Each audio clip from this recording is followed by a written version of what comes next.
네, 반갑습니다. 저는 부산대학교 병원 이종근입니다. 제가 오늘 말씀드릴 내용은 런캔서의 프리오퍼레이티브 이밸루에이션에 대해서 말씀드리겠습니다. 보통 이제 런캔서는 제일 많이 접하는 수술이고 제일 많이 접하는 환자일 거라고 생각이 드는데, 우리가 실질적으로 전공의 입장에서 이제 프리오퍼레이티브 이밸루에이션을 어떻게 하는지를 이제 순순히 들여다볼 수 있는 시간은 많지 않았던 걸로 기억을 합니다. 병원마다 입장이 좀 다르겠지만, 그래서 이번 시간에는 런캔서의 프리오퍼레이티브 이밸루에이션에 대해서 말씀을 드리도록 하겠습니다. 일단 술전 검사를 평가를 하는 주된 목적은 런캔서 환자의 오퍼러빌리티가 있는지, 그리고 리섹터빌리티가 있는지를 확인을 하게 됩니다.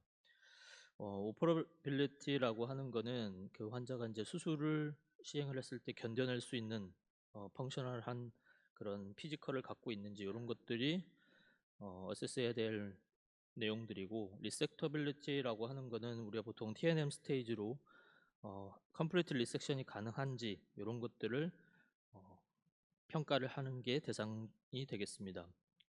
그래서 술전 평가를 통해서 코모비디티를 최적화하고, 그 다음에 환자에게서 적절한 트리트먼트를 어떻게 전략을 세울지, 이런 것들을 결정을 하게 되고요. 그래서 더 나은 예후를 결정하는데 가장 중요한 정보를 제공을 하려고 술전 평가가 진행이 되겠습니다.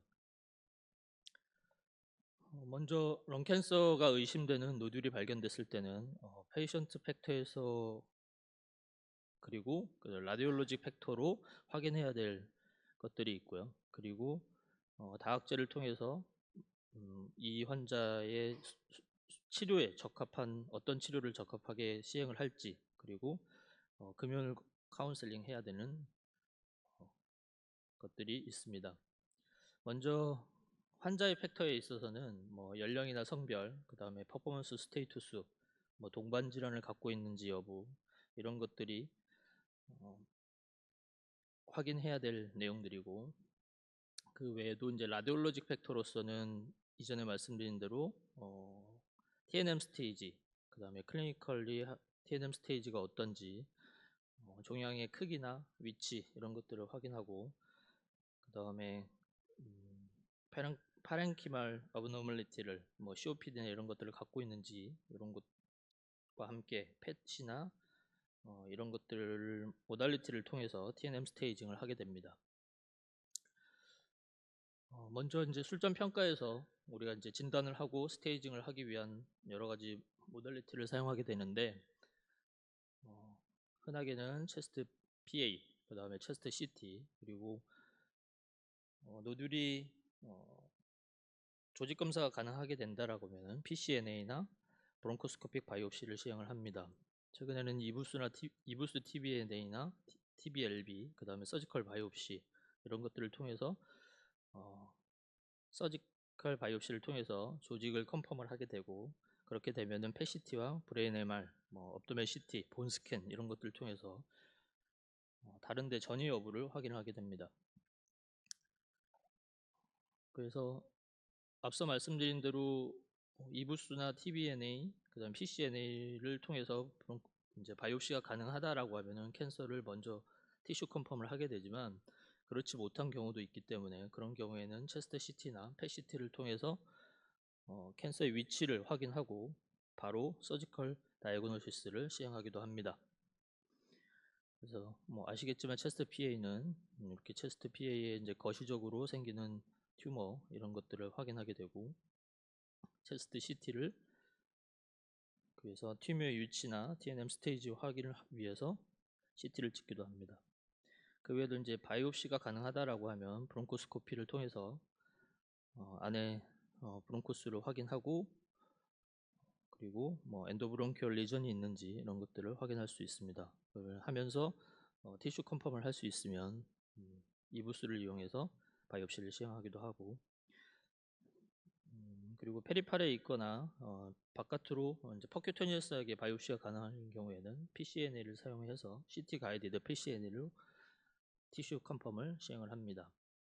그렇지 못한 경우에는 혹은 메디아스널 림프노드를 티슈 컨펌을 하기 위해서는 여기 그림에서 보는 것처럼 서지컬 바이옵시, 메디아슨 스코프를 이용해서 서지컬 바이옵시를 시행하거나 혹은 넥노드가 발견될 경우에는 넥노드를 통해서 서지컬 바이옵시를 익시전하기도 합니다.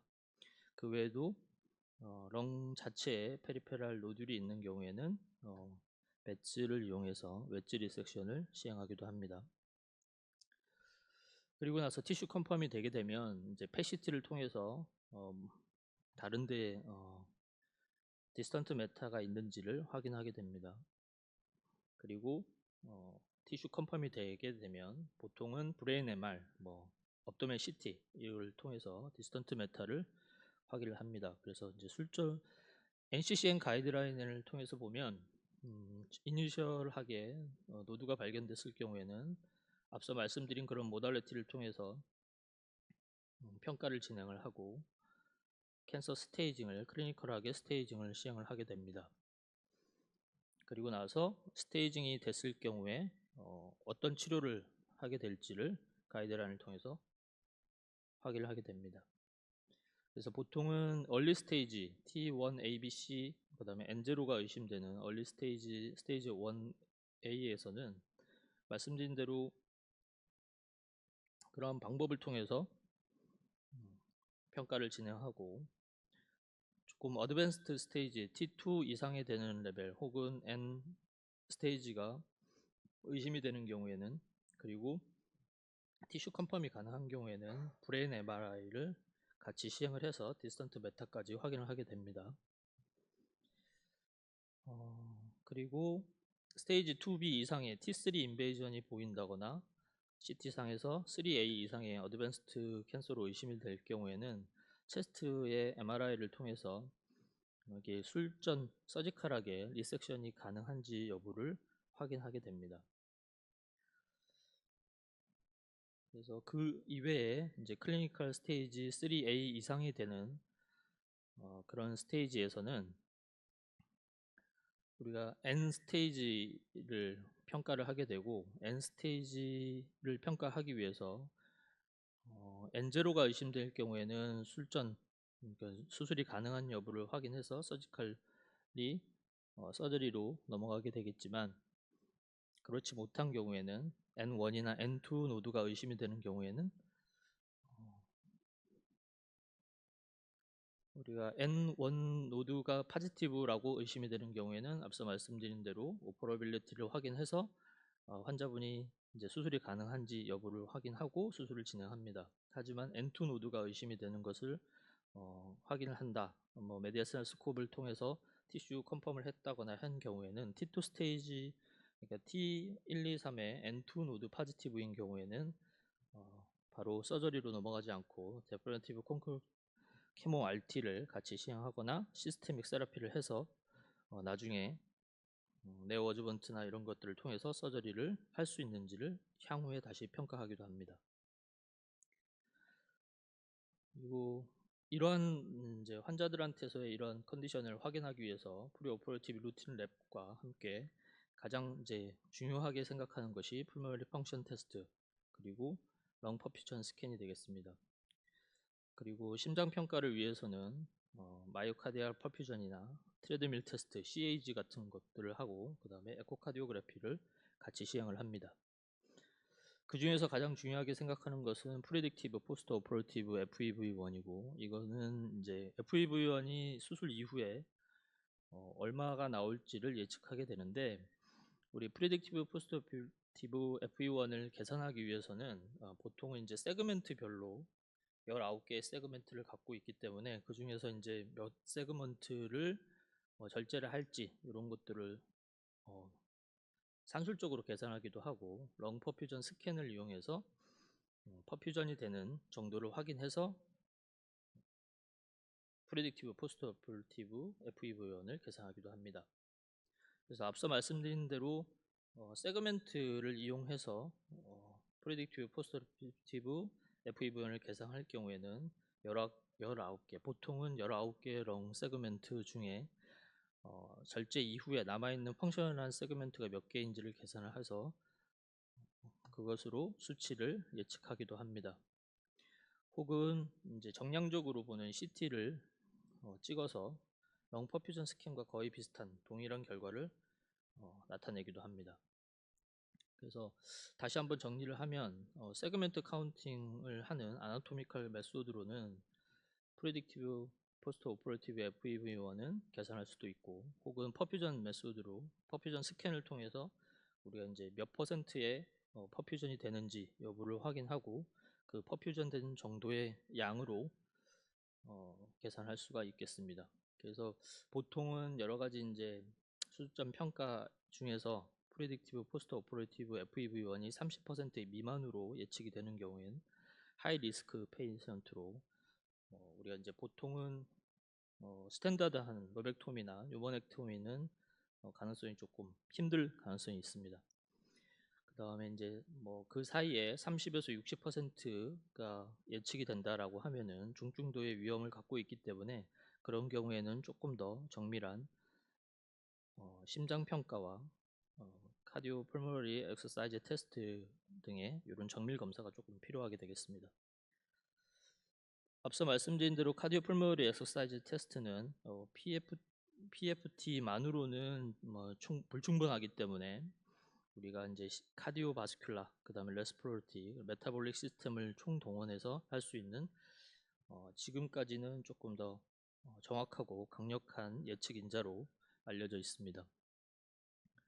그래서 아시는 분들은 알겠지만 카디오풀모너리 엑서사이즈 테스트는 점증적인 운동 부하 운동을 하면서 호흡 가스 교환, 그다음 심전도, 혈압, 산소 포화도 이런 것들을 측정을 하게 되는 거고, 그럼으로써 산소 소비량, 그다음에 이산화탄소 배출량, 환기량 등을 실시간으로 분석을 하게 됩니다. 그 중에서 이제 피크 VO2라고 해서 운동 중 갖고 있는 최대 산소 소비량을 측정하게 되는데, 이것이 가장 중요한 예후 지표로 알려져 있습니다.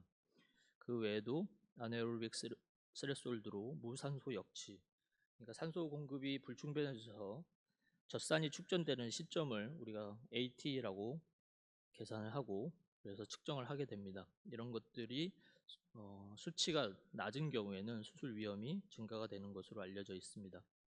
그 외에도 환기량 대비 이산화탄소 제거 효율 이런 것들을 계속 계산하는 슬로프를 계산할 수도 있고, 이런 슬로프 VCO2 슬로프 이런 것들은 경사도가 높을수록 심부전이나 폐혈관 질환을 동반할 가능성이 높기 때문에 리스크가 점점 높다라고 알려져 있습니다. 그 외에도 심박충량과 밀접한 관련이 있는 O2 펄스 이런 것들을 계산을 하게 됩니다. 그래서 ESTS 가이드라인을 통해서 보면 우리가 FEV1과 PFT의 DLCO 양을 이제 측정을 하게 되는데, 그 중에서 80%둘 중에 하나라도 80% 이하의 수치가 나오게 된다라고 하면 우리가 카디오풀모너리 엑서사이즈 테스트를 권고를 합니다.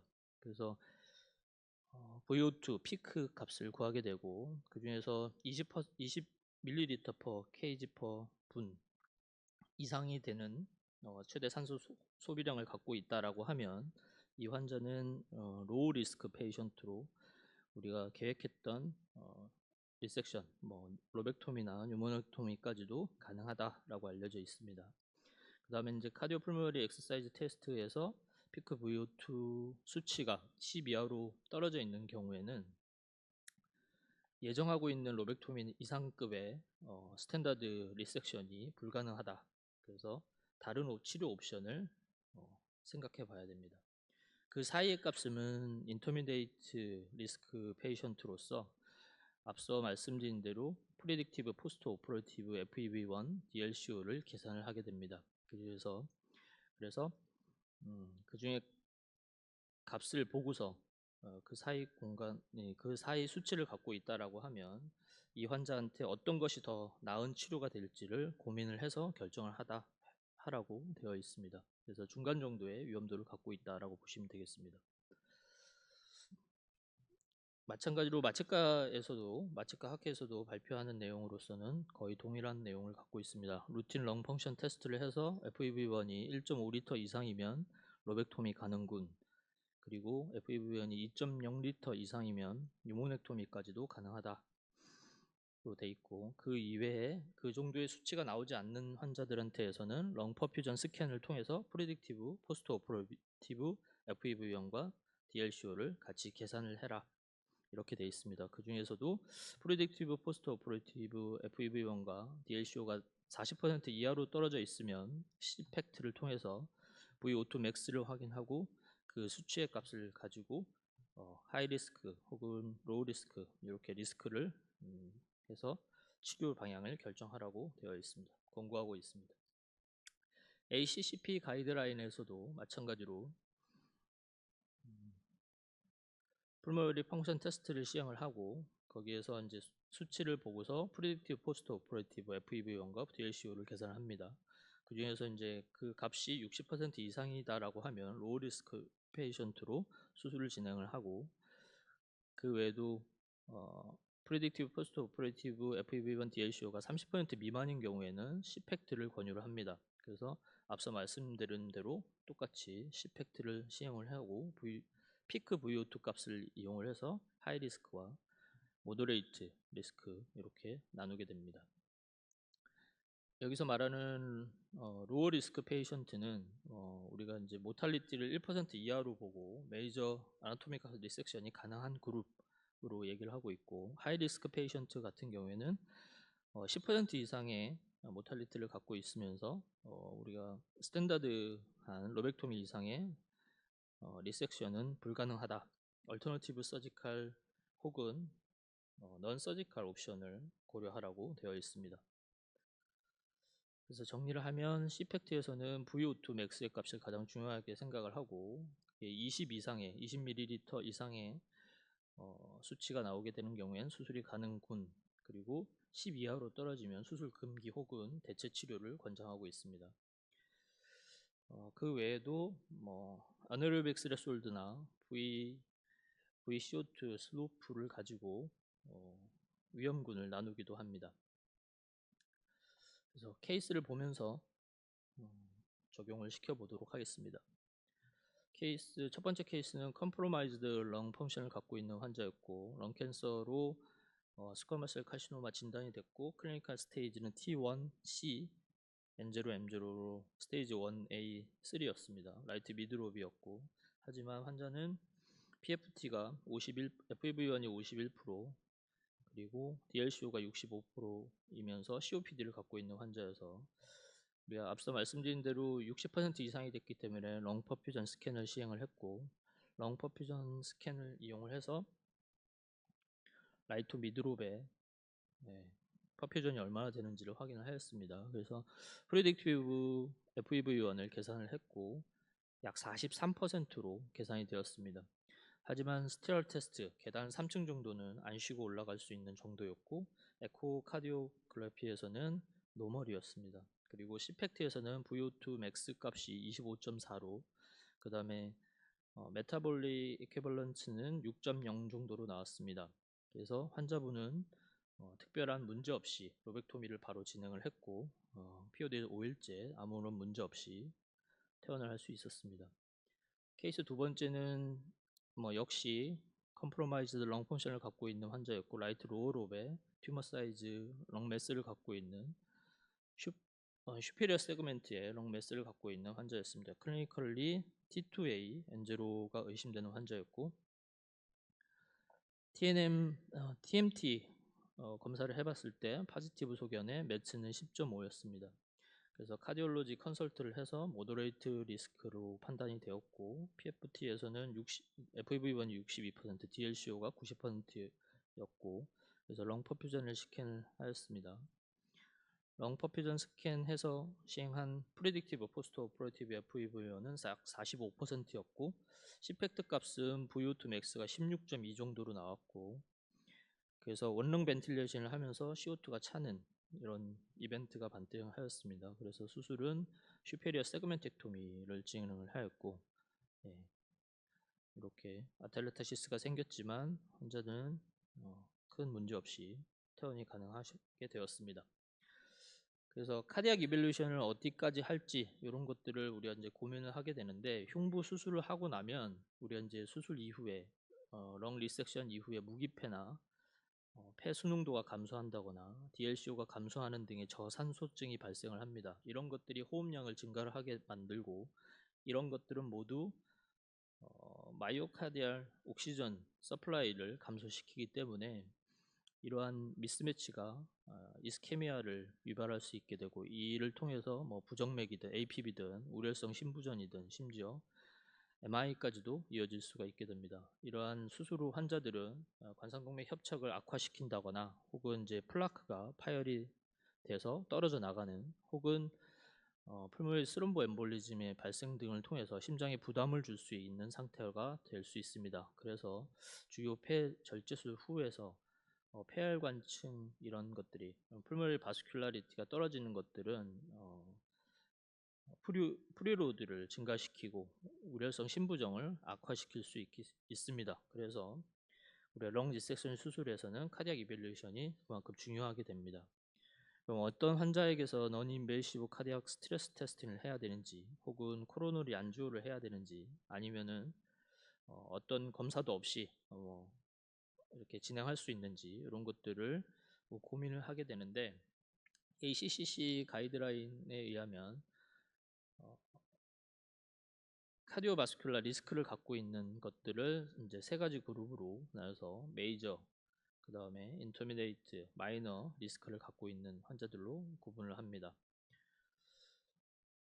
역시 우리가 이제 렁 수술은 거의 보통은 뭐 인터미디에이트 리스크를 갖고 있는 수술로 얘기를 하고 있고, 클리니컬리 리스크 팩터로서는 뭐 이전에 MI 병력이 있다거나, 안지오 앵자이나 팩토리스 히스토리를 갖고 있다거나, 하트 페일러를 있다거나, 아니면 TIA, 스트로크 같은 이런 것들을 리스크 팩터로 정하고 있습니다.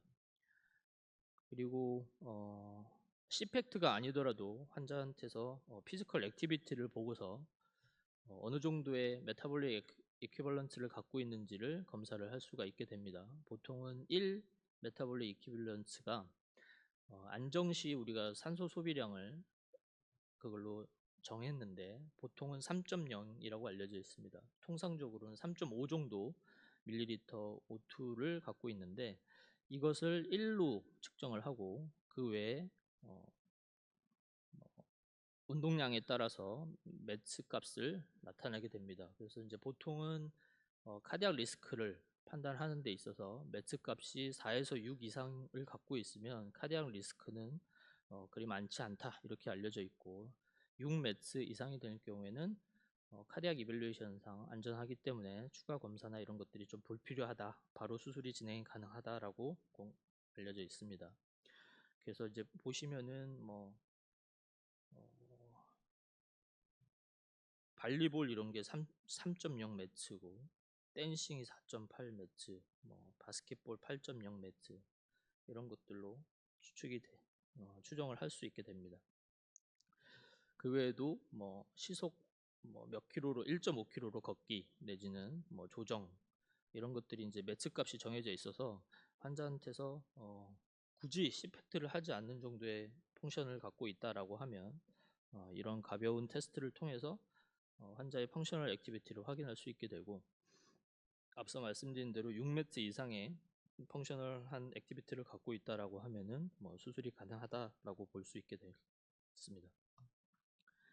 그래서 뭐 ACC 가이드라인을 최근에도 살펴보면 아까 말씀드린 대로 이제 4매치 이상이면 기본적으로 수술이 가능하다. 특히 6매치 이상이면은 메이저 서저리도 심장 합병증의 위험성이 낮다고 평가가 되기 때문에 6매치 이상에서는 수술 진행이 가능하다라는 근거로서 이런 가이드라인을 만들어서 알고리즘을 따라서 매니지먼트를 할 수 있게 됩니다. 이 마지막 케이스에서는 역시 컴프로마이즈드 카디악 펑션을 갖고 있는 ICMP 환자였고, 75세 남자였고, PCI 히스토리가 있었습니다. 라이터 포롭의 라지셀 카시노마, 클리니컬 T1C 환자였고, FEV1이 84%, DLCO가 80%였습니다. 하지만 에코카디오글라피 상에서는 이젝션 프랙션이 33%로 떨어져 있고 TMT 네거티브였지만 매츠는 7.0을 갖고 있었습니다. 카디올로지 컨설트를 시행을 했고 매츠 값이 7.0으로 좋은 펑셔널 액티비티를 갖고 있었기 때문에 인터미디에이트 프리오퍼레이티브 리스크로 라이트 어프롭을 진행을 하고 카디악 이벤트 없이 잘 회복을 할 수 있었습니다. 최종적으로 결론적으로 말씀드리면 이제 프리오퍼레이티브 이밸루에이션은 환자의 오퍼러빌리티와 그 다음에 리섹터빌리티를 결정하는 중요한 이제 방법이다라고 보시면 되겠습니다. 그래서 술전 평가는 이 두 가지를 평가를 하기 위해서 우리가 진행을 한다라는 것을 이제 기억을 하셨으면 좋겠습니다. 경청해 주셔서 감사합니다.